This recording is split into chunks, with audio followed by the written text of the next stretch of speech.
in context, Turkey now we can say that has dominance on the Black Sea, because Turkey controls through the Montreux Convention, controls who enters, what kind of ships, how many, and so forth. So Turkey basically controls access to the Black Sea, and we have not seen them allowing Russia, which is a belligerent based on the Montreux Convention, and because Russia is waging this war against Ukraine, uh, because of this belligerent definition of Russia, in this case, Turkey has not allowed Russia to first send ships out and bring them back in after repairs.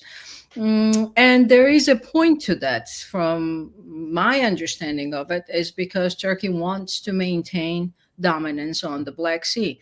And on top of that, now we have the Mediterranean, where Russia is losing these two very important bases, whether it's the air base or the naval base, also very important for Turkey. So to the question is, I guess, to both of you, maybe if you could continue, Giorgi, and the other Giorgi can jump in later on. So what is Turkey's role, or what was Turkey's role in this, and what's the interest that Turkey has in Russia's defeat, Russia's withdrawal? Was Russia not sort of playing the same game as Turkey, or where did they fit on this big chess of the Middle East, where all players are either connected or rivaling each other somehow? As I said, I think we have a historic rivals. I mean, big former empires that were always competing with each other, but on different fronts. Now, being in Syria or in the Middle East, and Russia's withdrawal from Syria and effectively from the region, also opened an opportunity for Turkey to basically not only intervene, but to come back not only politically but also with some other influence. So, what was the role? I think first of all, we have to see, and we basically understand that all these rebel groups, or this, as I called it, revolutionary army the other day, they are pro-Turkish. They are Sunni Muslims mainly. Secondly, I think Turkey also backed them, probably somehow militarily, but definitely because the rear of these troops is Turkey. I mean, the territory and supply probably with some materials and other munition maybe, etc. So Turkey is becoming a very real and very important player on the ground in Syria, at least at the moment, and how it will project its power, being historically, let's say, the owner of the region during the Ottoman Empire times before the First World War. And they have a historic knowledge of the region very well. So, and they are not aliens for the region. So I think that has to be taken into account. And of course, as I said, with the pipeline and some other projects, Turkey will have a significant economic interest in the region. Mm-hmm.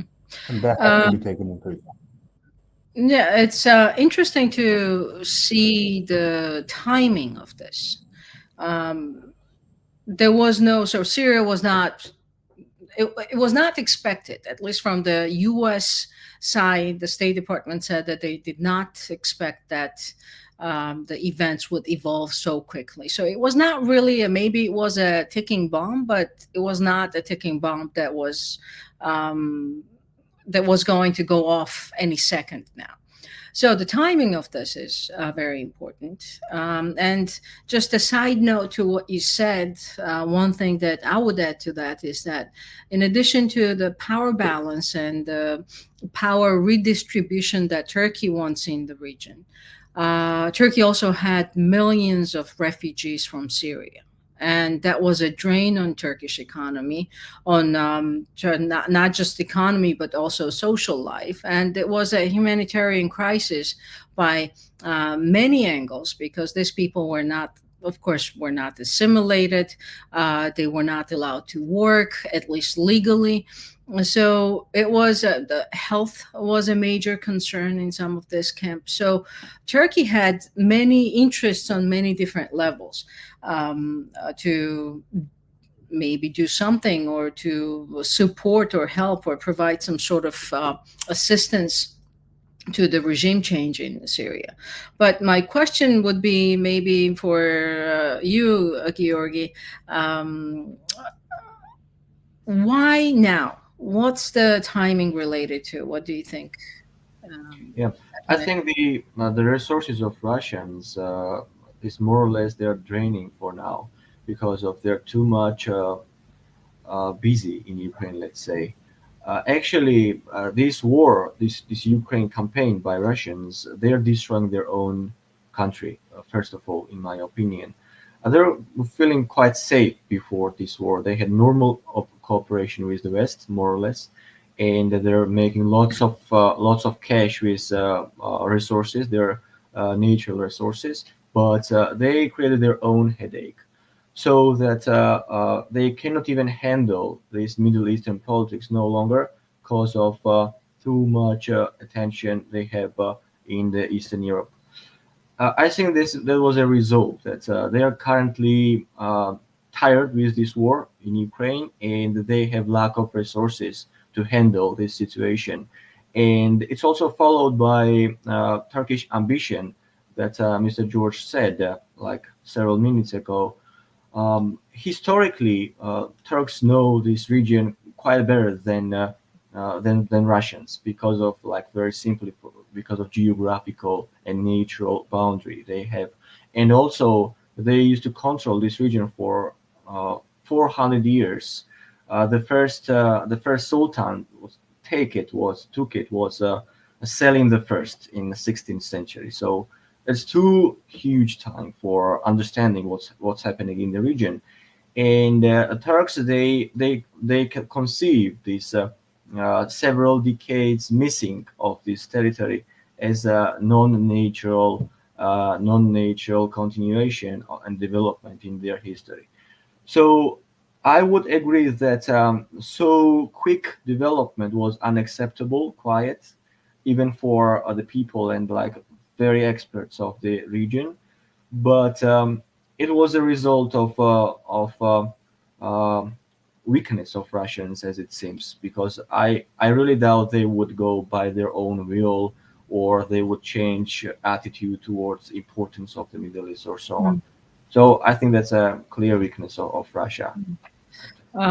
do you agree with that, Georgi? Would you say that it's the weakness of Russia? Very, very much so. To what Very much extent? so. Mhm. Uh, Why also? Because like if we look at the bigger picture and zoom out a bit, it's not only about Syria or the Middle East. Because using this basis in Syria, Russia was able to project their power further to Africa and Absolutely. south of the Mediterranean. I'm talking about Maghreb countries of northern Africa as well. So it's actually security-wise is a disaster for the Russian Federation, to be honest, because they will have to recalculate their presence in many other places as well. And it was not only logistical connection that was going through through Syria and their bases, but some other important issues as well were actually decided to make through these facilities. So it's a very difficult situation for Russian military and security projection of military and security power in the third world, or the global south, I would say, Mm. altogether.